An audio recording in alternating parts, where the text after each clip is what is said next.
وقالوا اتخذ الرحمن ولدا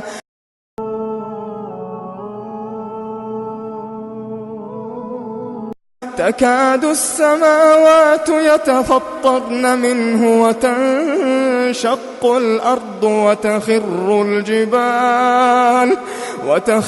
الجبال هدا